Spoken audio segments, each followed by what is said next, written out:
Maithili news network की प्रस्तुति चिरंतन 100.0 M. देखने वाले समस्त दर्शकों को नव वर्ष की हार्दिक शुभकामनाएं।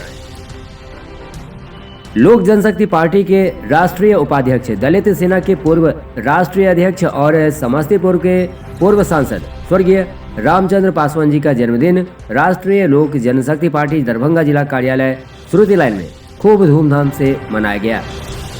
20वें अंतर्राष्ट्रीय मैथिली सम्मेलन के लिए 151 सदस्यों की कार्य समिति गठित। कर्नाटक में आयोजित अखिल भारतीय अंतर विश्वविद्यालय के एथलेटिक्स प्रतियोगिता के लिए ललित नारायण मिथिला विश्वविद्यालय की एथलेटिक्स टीम आज महाराज लक्ष्मेश्वर सिंह मेमोरियल महाविद्यालय से रवाना हुई। यह प्रतियोगिता 4 जनवरी 2022 से 7 जनवरी तक होनी है।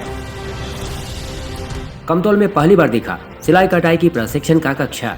युवा कार्यक्रम और खेल मंत्रालय के तत्वाधान में यह प्रशिक्षण दिया जा रहा है।